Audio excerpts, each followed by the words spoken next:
রবিউল আউয়াল মাস আমরা জানি রাসূলের জন্মের মাস। কিসের মাস?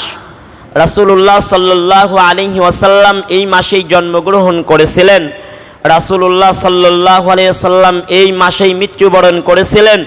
রাসূলুল্লাহ সাল্লাল্লাহু আলাইহি ওয়াসাল্লাম এই মাসেই দ্বীনের দাওয়াত দিয়েছিলেন। রাসূলুল্লাহ সাল্লাল্লাহু আলাইহি ওয়াসাল্লামকে এই মাসেই কাফেরেরা বেশিরভাগই অত্যাচার করেছিলেন। এজন্য এই মাসেই রাসূলুল্লাহ সাল্লাল্লাহু আলাইহি ওয়াসাল্লামের সিরাত সম্পর্কে আলোচনা করা হয়। রাসূলুল্লাহ সাল্লাল্লাহু আলাইহি ওয়াসাল্লামের ভালোবাসা সম্পর্কে আলোচনা করা হয়। রাসূলুল্লাহ সাল্লাল্লাহু আলাইহি ওয়াসাল্লামের মুহাব্বত, রাসূলুল্লাহ সাল্লাল্লাহু আলাইহি ওয়াসাল্লামকে কিভাবে মুহাব্বত করতে হবে, আল্লাহকে পাইতে হলে রাসূলুল্লাহ সাল্লাল্লাহু আলাইহি ওয়াসাল্লামকে মাধ্যম বানাইতে হবে, সেই সম্পর্কে কি করা হয় ভাই? আলোচনা করা হয়। তে রাসূলুল্লাহ সাল্লাল্লাহু আলাইহি ওয়াসাল্লামের সিরাত সম্পর্কে এই মাসের শুরুতেই আলোচনা করা হয়েছিল।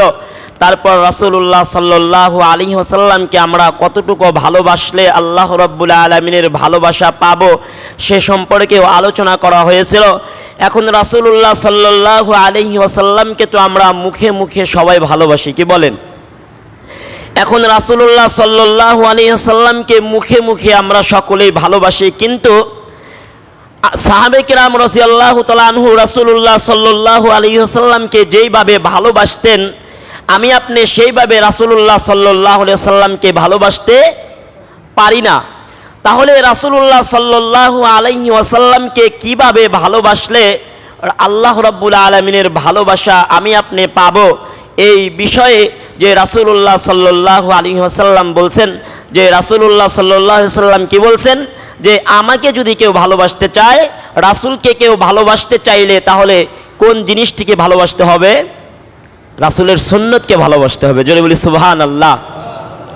তাহলে আমি আপনি যদি রাসূলকে ভালোবাসতে চাই তাহলে রাসূলের কোন বিষয়কে ভালোবাসতে হবে? রাসূলের সুন্নতকে ভালোবাসতে হবে।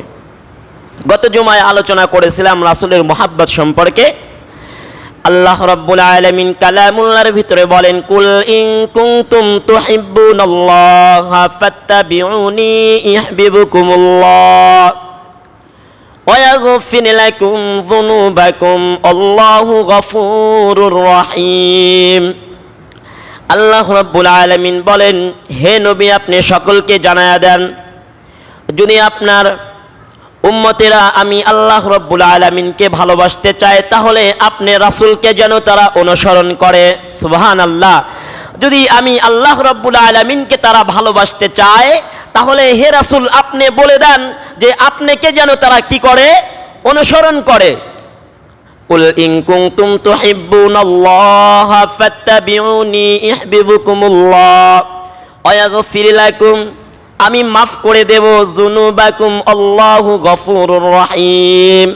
আর যখনই আমি আল্লাহকে ভালোবাসতে চাবে, আল্লাহকে ভালোবাসার জন্য রাসূলকে তারা ভালোবাসবে, রাসূলের সুন্নতকে তারা ভালোবাসবে, আমি আল্লাহ রাব্বুল আলামিন তাদের জিন্দেগীর সমস্ত গুনাহগুলো মাফ করে দেব। জোরে বলি সুবহানাল্লাহ। আমি আল্লাহ রাব্বুল আলামিন ক্ষমাশীল, আমি আল্লাহ রাব্বুল আলামিন তাদের গুনাহগুলোকে ক্ষমা করে দেব। জোরে বলি সুবহানাল্লাহ। তাহলে আমরা এই আয়াতের দ্বারা বুঝতে পারলাম যে আল্লাহকে যদি আমি আপনি ভালোবাসতে চাই অনুকরণ করতে হবে কাকে? রাসূলুল্লাহ সাল্লাল্লাহু আলাইহি ওয়াসাল্লামকে। এখন রাসূলকে মুহাব্বত করা, রাসূলকে অনুসরণ করা আর অনুগত্য করা এই দুইটা কি এক জিনিস? আলাদা আলাদা। কারণ আপনি আমার কাছ থেকে খেদমত চান নাই, আমি এমনিতেই আপনাকে পানির গ্লাস কি করলাম? আমি আপনাকে এমনিতেই পানির গ্লাস আপনাকে দিলাম, হুজুর ধরেন একটু পানি পান করেন, আর হুজুর আপনাকে বলল যে যাও আমার জন্য এক গ্লাস পানি নিয়ে আসো, দুইটা কি এক জিনিস? একটা আপনি হুকুম করলেন আর আরেকটা আপনার ছাত্র আপনাকে একা একাই এনে দিল, এটা আপনাকে কি করলো? রাসূলুল্লাহ সাল্লাল্লাহু আলাইহি সাল্লামকে অনুসরণ করা বলতে কোনটা বোঝায়? রাসূল আপনাকে আদেশ করছে সেজন্য করেন না, রাসূল যে রাস্তায় চলেছেন, রাসূল যেই দিকে চলেছেন ওই দিকে আপনিও চলেন, এটাই হলো রাসূলকে অনুসরণ করা। জোরে বলি সুবহানাল্লাহ। রাসূলকে অনুসরণ করার অর্থ হলো রাসূলের সুন্নত মেনে চলা, রাসূলের সুন্নতকে অনুসরণ করে আপনার জীবনটা সামনের দিকে অগ্রসর করা, কবরের দিকে ধাপিত হওয়া, রাসূলের সুন্নতকে কি করা ভাই? অনুসরণ করা। এজন্য রাসূলকে অনুসরণ করার অর্থ হলো, রাসূলকে অনুসরণ করার অর্থ হলো যে রাসূলের সুন্নতগুলো পরিপূর্ণভাবে রাসূলের সুন্নত অনুযায়ী আমাকে আপনাকে আমল করা জরুরি। সুবহানাল্লাহ। এজন্য রাসূলুল্লাহ সাল্লাল্লাহু আলাইহি ওয়াসাল্লাম বলেন, মান আহাব্বা সুন্নতি ফাকাদ আহাব্বানি ওয়া মান আহাব্বানি কানা মাই ফিল জান্নাহ। সুবহানাল্লাহ। যেই ব্যক্তি আমার সুন্নতকে মুহাব্বত করলো সে আমাকে মুহাব্বত করলো, আর যেই ব্যক্তি আমাকে মুহাব্বত করলো সে জান্নাতে আমার সাথেই থাকবে। জোরে বলি সুবহানাল্লাহ। তাহলে রাসূলকে মুহাব্বতের অর্থ হলো কি ভাই? রাসূলের সুন্নতকে মুহাব্বত করা। কি ভাই? রাসূলকে মুহাব্বত করার অর্থ হলো রাসূলের সুন্নতকে মুহাব্বত করা। রাসূলুল্লাহ সাল্লাল্লাহু আলাইহি ওয়াসাল্লাম বলেন, তারাকতু ফিকুম আমরাইন লান তাজিল্লু মা তামাসসাকতুম বিহিমা কিতাবাল্লাহ ওয়া সুন্নাতি রাসূলিল্লাহ। রাসূলুল্লাহ সাল্লাল্লাহু আলাইহি ওয়াসাল্লাম বলেন, আমি তোমাদের কাছে দুইটি জিনিস রেখে গেলাম। কয়টি জিনিস? আমি তোমাদের কাছে দুইটি জিনিস রেখে গেলাম। এই দুইটি জিনিসকে তোমরা যতদিন আঁকড়ে ধরে রাখবে ততদিন পর্যন্ত তোমরা পথভ্রষ্ট হবে না, ততদিন পর্যন্ত তোমরা গুমরাহী হবে না। জোরে বলি সুবহানাল্লাহ। রাসূলুল্লাহ সাল্লাল্লাহু আলাইহি ওয়াসাল্লাম আমার আপনার জন্য দুইটি জিনিস রেখে গেলেন। রাসূলুল্লাহ সাল্লাল্লাহু আলাইহি ওয়াসাল্লাম বললেন, দুইটি জিনিস রেখে গেলাম। এক নাম্বার কালামুল্লাহ, সেটা হলো আল্লাহর কালাম। সুবহানাল্লাহ। সেটা হলো আল্লাহর কালাম, কালামুল্লাহকে রেখে গেলাম। দুই নাম্বার হলো সুন্নাত। রাসূলুল্লাহ সাল্লাল্লাহু আলাইহি ওয়াসাল্লাম বলেন, এই কালামুল্লাহকে যদি কোনো ব্যক্তি অনুসরণ করে চলে, কালামুল্লাহ অনুযায়ী যদি কোনো ব্যক্তি আমল করে, আর আমি রাসূলুল্লাহ সাল্লাল্লাহু আলাইহি ওয়াসাল্লামের সুন্নতকে যদি আঁকড়ে ধরে চলে, তাহলে এই ব্যক্তি কখনো পথভ্রষ্ট হবে না। এই ব্যক্তিকে কখনো কোনো ব্যক্তি জাহান্নাম থেকে সরিয়ে, জান্নাত থেকে সরিয়ে কখনো এই ব্যক্তিকে কেউ জাহান্নামে নিতে পারবে না।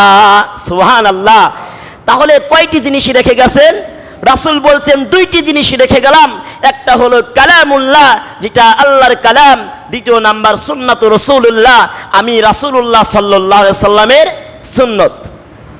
এবার বলেন, আজ আমাদের দুনিয়াতে, আজ আমাদের সমাজে, আজ আমাদের রাষ্ট্রে দেখেন মানুষের উপরে জুলুম অত্যাচার বাড়তেছে না কমতেছে? মুসলমানদের উপরে জুলুম অত্যাচার বাড়তেছে না কমতেছে?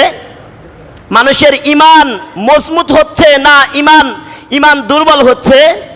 মানুষের ঈমান মজবুত হচ্ছে না, মানুষের ঈমান দুর্বল হচ্ছে। এর কারণ একটাই, যে রাসূলুল্লাহ সাল্লাল্লাহু আলাইহি সাল্লাম যে বলে গেলেন যে আমি দুইটা জিনিস তোমাদের কাছে রেখে গেলাম। একটা হলো কালামুল্লাহ, আল্লাহর কালাম।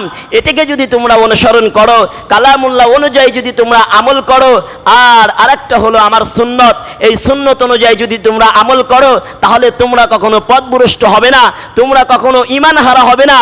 তাহলে বলেন তো দেখি, এই দুইটা জিনিস আমরা কি আঁকড়ে ধরেছি না ছেড়ে দিয়েছি?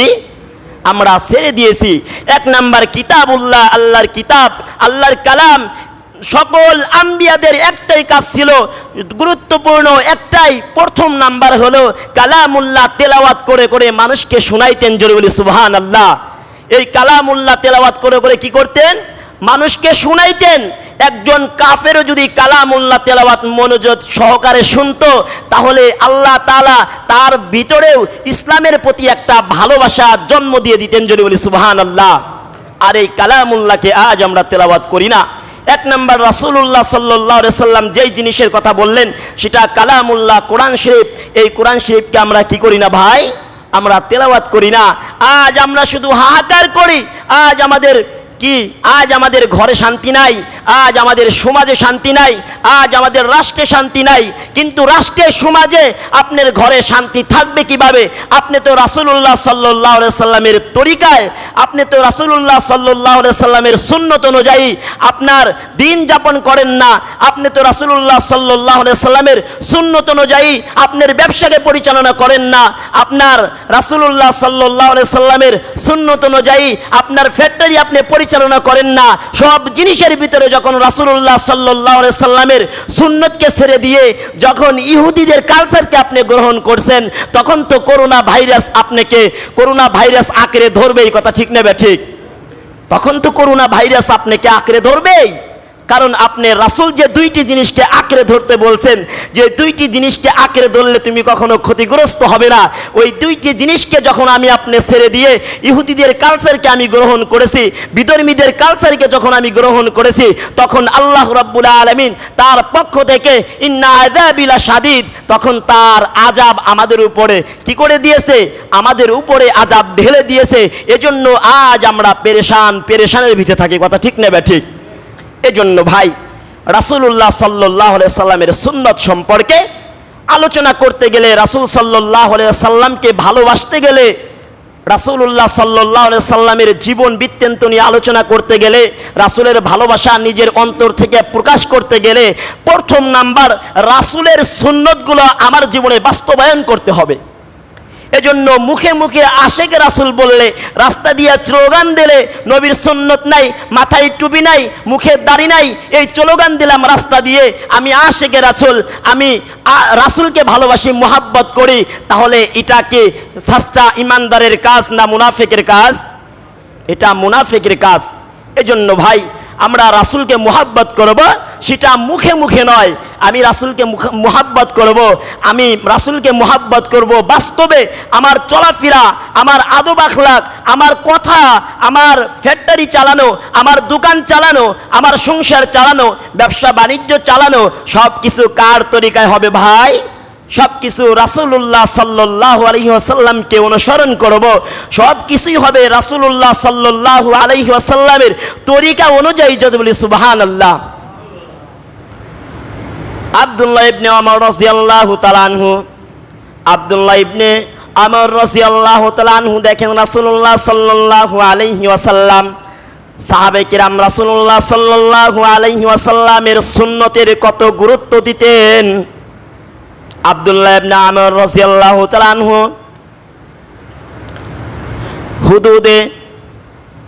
হুদুদের পাশে এক বাগানে আব্দুল্লাহ ইবনে ওমর রাদিয়াল্লাহু তাআলা আনহু প্রতিদিন পায়ে হেঁটে যাইতেন, আবার পায়ে হেঁটে ওই রাস্তা দিয়ে চলে আসতেন। তাকে জিজ্ঞাসা করা হলো, আপনি এই রাস্তা দিয়ে পায়ে হেঁটে চলে যান, আবার চলে আসেন, কি কারণ? কি এমন দরকার আপনি প্রতিদিন এই রাস্তা দিয়ে হাঁটতে থাকেন? ওই বাগানে আপনি চলে যান, আবার বাগান থেকে চলে আসেন, এর কারণ কি? আব্দুল্লাহ ইবনে ওমর রাদিয়াল্লাহু তাআলা আনহু বলেন যে ওই বাগানে আমি যাই, ওই বাগানে এমন একটি গাছ আছে, আর ওই গাছের নিচে আমার আপনার নবী জনাবে মুহাম্মদুর রাসূলুল্লাহ সাল্লাল্লাহু আলাইহি ওয়াসাল্লাম ওই গাছের নিচে ঘুমাইতেন। জোরে বলি সুবহানাল্লাহ। আব্দুল্লাহ ইবনে ওমর বলেন যে আমি প্রতিদিন পায়ে হেঁটে এই রাস্তা দিয়ে চলে যাই, ওই বাগানে এমন একটি গাছের নিচে রাসূলুল্লাহ সাল্লাল্লাহু আলাইহি সাল্লাম ঘুমাইতেন। কারণ রাসূলুল্লাহ সাল্লাল্লাহু আলাইহি সাল্লাম ঘুমাইতেন বিদায় আমি প্রতিদিন পায়ে হেঁটে রাস্তা দিয়ে চলে যাই, ওখানে আমি কিছু সময় অপেক্ষা করি, আবার এই রাস্তা দিয়ে খালি পায়ে হেঁটে আমি আব্দুল্লাহ ইবনে ওমর চলে আসি। এর দ্বারা আমি রাসূলুল্লাহ সাল্লাল্লাহু আলাইহি সাল্লামের একটা সুন্নতকে পালন করি। যদি বলি সুবহানাল্লাহ। সাহাবে কিরাম ছোট্ট একটা সুন্নত কেউ কখনো ছেড়ে দেন নাই। রাসূলুল্লাহ সাল্লাল্লাহু আলাইহি ওয়াসাল্লামকে তারা মুহাব্বত করছেন, শুধু মুখে মুখে মুহাব্বত করেন নাই, রাসূলের সাথে শুধু থাকতেন সেজন্য মুহাব্বত করেন নাই, রাসূলকে তারা ভালোবাসতেন, রাসূলকে তারা নিজের জীবনের চেয়ে বেশি ভালোবাসতেন। এবং কি রাসূলের প্রত্যেকটা সুন্নত, ছোট থেকে ছোট সুন্নত রাসূলুল্লাহ সাল্লাল্লাহু আলাইহি ওয়াসাল্লামের সুন্নতগুলো তারা হুবহু ভাবে পালন করতেন। জয় সুবহানাল্লাহ। এজন্য আমরা রাসূলুল্লাহ সাল্লাল্লাহু আলাইহি ওয়াসাল্লামের ভালোবাসা যদি অর্জন করতে চাই, তাহলে রাসূলুল্লাহ সাল্লাল্লাহু আলাইহি ওয়াসাল্লামের সুন্নত অনুযায়ী আমার ব্যবসাকে পরিচালনা করতে হবে, আমার সমাজকে পরিচালনা করতে হবে, আমার অফিসকে পরিচালনা করতে হবে, আমার রাজনৈতিক জীবনও রাসূলের সুন্নত অনুযায়ী চালাইতে হবে। আমার রাসূল কেমনে রাষ্ট্র পরিচালনা করতেন? কেউ যদি বলে আমি কি করি না, রাজনীতিকে পছন্দ করি না, কিন্তু আমার আপনার নবী তো রাজনীতি করে গেছেন, কথা ঠিক না ঠিক? আমার আপনার নবী তো রাজনীতি করে গেছেন, কিন্তু রাজনীতির ক্ষেত্রেও আমার আপনার নবীকে ফলো করতে হবে। কোনো ইহুদিকে ফলো করে সমাজ চালানো যাবে না, কোনো ইহুদিকে ফলো করে রাষ্ট্র চালানো যাবে না। যদি কোনো ইহুদিকে ফলো করে রাষ্ট্র চালান তাহলে বোঝা যায় যে এর ভিতরে কোনো কি হবে না, এর ভিতরে কোনো রহমত হবে না। যদি কোনো ইহুদিকে ফলো করে আপনার ব্যবসা চালাইতে চান তাহলে এই ব্যবসা চালানোর দ্বারা আপনার কোনো ফায়দা হবে না। যদি কোনো ইহুদিকে ফলো করে আপনার সমাজ চালাইতে চান তাহলে এই সমাজের ভিতরে কোনো রহমত আসবে না। ততক্ষণ পর্যন্ত রহমত পাবেন না যতক্ষণ না আপনি রাসূলুল্লাহ সাল্লাল্লাহু আলাইহি ওয়াসাল্লামের সুন্নতকে সমাজে, রাষ্ট্রে, অফিসে, দোকানপাটে আপনি রাসূলের সুন্নত অনুযায়ী জীবন না চালাবেন ততদিন পর্যন্ত মুসলমান হাহাকার থেকে কখনো মুক্ত থাকতে পারবে না। সুবহানাল্লাহ। যতদিন পর্যন্ত নাকি রাসূলের সুন্নত রাস্তাঘাটে চলতে, রাসূলুল্লাহ সাল্লাল্লাহু আলাইহি সাল্লাম রাস্তায় কিভাবে চলতেন, রাসূলুল্লাহ সাল্লাল্লাহু আলাইহি সাল্লাম ভাত খাইতেন, কি বলে ভাত খাইতেন, রাসূলুল্লাহ সাল্লাল্লাহু আলাইহি সাল্লাম চলাফেরা কেমন ছিল, রাসূলুল্লাহ সাল্লাল্লাহু আলাইহি সাল্লামের মানুষের সাথে উঠা বসা কেমন ছিল, রাসূলুল্লাহ সাল্লাল্লাহু আলাইহি সাল্লামের লেনদেন কেমন ছিল, এরকম যদি আমরা ফলো করতে পারি তাহলে আমাদের সমাজে মারামারি, হানাহানি, একজন অপরের শত্রুতা এগুলো থাকবে ভাই? এগুলো থাকবে না। কিন্তু আমরা রাসূলের উম্মত দাবি করি, আমরা রাসূলের উম্মত দাবি করি, আমরা নবীর উম্মত দাবি করে অনেকেই রাসূলুল্লাহ সাল্লাল্লাহু আলাইহি সাল্লামের মুহাব্বতে নামাজ পড়ে না, কিন্তু রাসূলের মুহাব্বতে জান্নাতে যাইতে চায়। কি করতে চায়? রাসূলের মুহাব্বতে জান্নাতে যাইতে চায়। এরা আবার বেশিরভাগ বাড়াবাড়ি করে ফেলে। কি করে? বেশিরভাগ বাড়াবাড়ি করে ফেলে। রাসূলুল্লাহ সাল্লাল্লাহু আলাইহি ওয়াসাল্লামের উপরে কেউ যদি একবার দরুদ পড়ে, কয়বার? একবার দরুদ পড়লে কয়বার রহমত নাজিল হয় বলেন তো দেখি? 10 বার। কয়বার? 10 বার রহমত নাজিল হয়। এখন যদি আপনি চিন্তা ভাবনা করলেন রাসূলুল্লাহ সাল্লাল্লাহু আলাইহি সাল্লামের উপরে একবার দরুদ শরীফ যদি আমি পড়ি 10 বার রহমত নাজিল হবে, তাহলে নামাজের শেষেও যেহেতু পড়তে হয়, নামাজের শুরুতেও 2-4 বার পড়ে নেই। কি বলেন? নামাজের শেষে পড়লে 10 বার রহমত নাজিল হয়, তাহলে আমি যেহেতু সূরা কিরাত পারি না, নামাজের শুরুতেও দরুদ শরীফ 5 বার পড়ে নেই, তাহলে কি আপনার সুন্নত আদায় হবে? সুন্নত আদায় হবে? সুন্নত আদায় হবে না ভাই। কি হবে না? সুন্নত আদায় হবে না, কারণ আপনি বাড়াবাড়ি করে ফেললেন। রাসূলুল্লাহ সাল্লাল্লাহু আলাইহি সাল্লামকে অনুসরণ করার অর্থ হলো রাসূলের কে মুহাব্বত করার অর্থ হলো রাসূলের সুন্নত। রাসূল কখন টুপি মাথায় দিয়েছেন, কখন টুপি খুলে রেখেছেন, কখন খাওয়ার সময় রাসূলুল্লাহ সাল্লাল্লাহু আলাইহি সাল্লাম খাওয়ার শুরুতে দোয়া পড়েছেন, খাওয়ার শেষে দোয়া পড়েছেন, খানার সামনে আসলে দোয়া পড়েছেন, হুবাহুব সেভাবেই পালন করতে হবে। এখন রাসূলুল্লাহ সাল্লাল্লাহু আলাইহি সাল্লাম দেখেন, আমরা ওযু করি না? ওযু করি কি করি না? আচ্ছা বলেন তো, ওযু করার ক্ষেত্রে রাসূল সুন্নত তরিকা কি? হাত কয়বার ধোয়া? হাত 3 বার ধোয়া সুন্নত। কয়বার ধোয়া সুন্নত? 3 বার ধোয়া সুন্নত। আপনি মনে মনে চিন্তা করলেন আমি 3 বার কেন ধুবো, আমি আর 2 বার বেশিই ধুই। কি বলেন? আর 2 বার বেশিই ধুই, তাহলে কি রাসূলের সুন্নত আদায় হবে ভাই? রাসূল তো 3 বার ধুইছেন, কিন্তু আপনি 5 বার ধুইলেন। কয়বার? 5 বার ধুইলেন। রাসূল তো টুপি সবসময় মাথায় দিয়ে থাকতেন, আপনি চিন্তা ভাবনা করলেন টুপি বাসাই থাক, আমি একটু নামাজের সময় পড়ে যাব। কোন সময়? নামাজের সময় পড়ে যাব। আর একটা বিষয় ভাই দেখেন, আমরা যত গুনাই করি না কেন, মরণের সময় কি আমার আপনার গুনাহ কি শরীরে লেখা থাকবে? আমার আপনার গুনাহ, চুরি করলাম, নামাজ পড়লাম না, মানুষের হক মেরে খাইলাম, এই সব জিনিস কি আমার মুখের উপরে লেখা থাকবে? লেখা থাকবে না। কিন্তু রাসূলুল্লাহ সাল্লাল্লাহু আলাইহি ওয়াসাল্লামের একটা সুন্নত তখন দেখা যাবে। কি ভাই? একটা সুন্নত তখন মানুষ দেখতে পাবে, একটা গুনার কাজ আপনারা দেখতে পাবে যে জীবন দশায় আপনি কখনো দাড়ি রাখেন নাই। কি রাখেন নাই ভাই? আপনি কখনো দাড়ি রাখেন নাই। একটা জিনিস মানুষ দেখতে পাবে, আপনার এত সুন্দর চেহারা, আপনার চেহারার উপরে নূর ভাসতেছে, কিন্তু মাগার আপনার চেহারার নিচে কি নাই ভাই? আল্লাহ রাসূল সাল্লাল্লাহু আলাইহি ওয়াসাল্লামের দাড়ি নাই। যখন আপনি নামাজ পড়লেন, হজ করলেন, যাকাত দিলেন, কুরবানি করলেন, কবরের ভিতরে আপনাকে রাখা হলো, ফেরেশতা আপনাকে দেখতে এসেই সর্বপ্রথম দেখে রাসূলের কি নাই? রাসূলের সুন্নত নাই। সেজন্য ভাই আমার আপনার জন্য রাসূলের সুন্নত দাড়ি রাখার দরকার আছে কি নাই ভাই বলেন? অবশ্যই দরকার আছে। আপনার কি গুনাহ করেছেন আপনার অপর ভাই জানে না, আপনার মানুষের টাকা মেরে খেয়েছেন অপর ভাই জানে না, কিন্তু এই যে একটা গুনাহ আপনি করে গেলেন, আপনার লাশ যতগুলো মানুষ দেখতে যাবে ততগুলো লোক আপনার সাক্ষী হয়ে গেল যে আপনার মুখে কি নাই, আপনার মুখে দাড়ি নাই। আফসোসের বিষয় ভাই, আজ আমরা মনে করি দাড়ি রাখলে আমাকে স্মার্ট স্মার্ট লাগে না, আমাকে আনস্মার্ট লাগে। মানব জাতির ভিতরে সর্ব রেকর্ড যে রাসূলুল্লাহ সাল্লাল্লাহু আলাইহি ওয়াসাল্লামের মতো স্মার্ট কোনো লোক ছিল না, জোরে বলি সুবহানাল্লাহ। তাহলে বলেন তো রাসূল স্মার্ট কিসের জন্য ছিলেন? দাড়ি কেটে স্মার্ট হয়েছিলেন? রাসূলুল্লাহ সাল্লাল্লাহু আলাইহি ওয়াসাল্লামের দাড়ি ছিল, আর রাসূলুল্লাহ সাল্লাল্লাহু আলাইহি ওয়াসাল্লাম মানব জাতির ভিতরে স্মার্ট নবী ছিলেন, যদি বলি সুবহানাল্লাহ। তাহলে দাড়ি রাখলে স্মার্ট আনস্মার্ট সবাই বলতে পারে, কিন্তু আমি আপনি দাড়ি রাখলে স্মার্ট কার কাছে? আল্লাহ রাব্বুল আলামিনের কাছে স্মার্ট।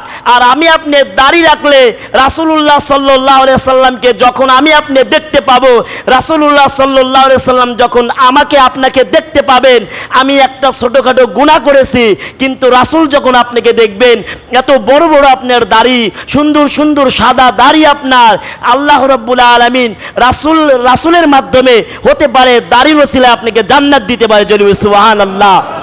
তাহলে ভাই দাড়ি রাখার দরকার আছে না ভাই? রবিউল আউয়াল মাস, আজকে 28 তারিখ। ভাই দেখেন কার মরণ কখন হবে আমি আপনি জানি? আমি জানি না। দাড়ি না থাকার কারণে অনেক গুনাহ হয়, অনেক গুনাহ।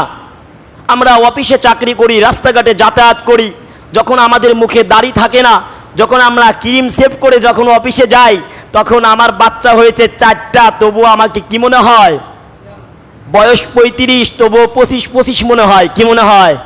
25 মনে হয়। কিন্তু আমার মনে আনন্দ জাগে। আমি বিবাহ করেছি, আমার ওই বাসায় থাকে, আমি অফিসে চাকরি করি, অনেক মেয়েরা আমার দিকে তাকিয়ে থাকে, আমার একটু ভালো লাগে। কিন্তু এই ভালো লাগে যতক্ষণ আপনার ভালো লাগতেছে, আপনি মনে করেন ততক্ষণ আমি আল্লাহকে বেজার করতেছি, জোরে বলি নাউজুবিল্লাহ। আমার তো ভালো লাগে, কিন্তু আমার মালিক আপনার উপরে, আমার উপরে রেগে আছে। 18,000 টাকা বেতনে চাকরি করি, কিন্তু হুজুর আমার সংসারে শান্তি নাই। আপনি লেখেন আর লাল কালি দিয়া, আপনি সুন্নত অনুযায়ী আজকের থেকে চলা শুরু করেন। আপনি মুখে দাড়ি রেখে দেন, আপনার ওয়াইফকে বলেন তুমিও চাকরি করো আমিও চাকরি করি, কিন্তু রাসূলের সুন্নত অনুযায়ী তোমার আমার জীবনকে আজ থেকে পরিচালনা করি। আমার বেতন 10,000 টাকা হতে পারে। রাসূলকে যখন অনুসরণ করে আমি রাজপথ চলা শুরু করব, রাসূলকে অনুসরণ করে যখন আমার জীবন চালানো শুরু করব, এই 10,000 টাকার ভিতরে আমার আল্লাহ রাব্বুল আলামিন বরকত দান করবেন, জোরে বলি সুবহানাল্লাহ। আর রাসূলের সুন্নতকে যখন ছেড়ে দেব, আমি যখন পাঞ্জাবি টুপি ছাড়া যখন দাড়িকে ক্রিম সেভ করে যখন রাস্তাঘাটে চলাফেরা করব, আমার ওয়াইফকে বুরকা পরান ব্যতীত সালোয়ার কামিজ পরা রাস্তায় নামিয়ে দেব, তখন তো রাস্তাঘাটে খুন খারাপি, রাস্তাঘাটের ধর্ষণ, নারী পুরুষ ধর্ষণ তো হবেই। কি কোন ভাই? তখন তো হবেই। এই ধর্ষণ হওয়ার পিছনে সর্বপ্রথম অপরাধী কারা ভাই? অপরাধী আমরা। কারণ আমার ওয়াইফকে আমি বুরকা পরার কথা বলি না, আমার ওয়াইফও চাকরি করে মাসে 20,000 টাকা, আমিও চাকরি করি মাসে 20,000 টাকা। আমি করি ক্রিম সেভ, আমার বউ আমাকে সবসময় বলে তুমি তো কি করো, তুমি তো অফিসে গিয়ে বিভিন্ন লোকদের সাথে এভাবে কথা বলো, তুমি আমাকে বুরকা পড়তে বলো, তুমি নিজে ভালো হও মিয়া আগে। কি বলেন? নিজে ভালো হও, তুমিও 20,000 টাকা কামাই করো, আমিও 20,000 টাকা কামাই করি। এজন্য ভাই আমি আপনি যদি সঠিক হয়ে যাই, তাহলে আমার আপনার বিবিকে, আমার আপনার সন্তানকে রাসূলুল্লাহ সাল্লাল্লাহু আলাইহি সাল্লামের সুন্নতের ভিতরে যদি আমি আপনি দাখিল হইতে পারি, আমার আপনার বিবিকে যদি দাখিল করতে পারি, আমার আপনার সন্তানকে যদি দাখিল করাইতে পারি, তাহলে আল্লাহ রাব্বুল আলামিন আমার আপনার উপরে খুশি হবেন, রাসূলুল্লাহ সাল্লাল্লাহু আলাইহি সাল্লাম আমার আপনার উপরে খুশি হবেন।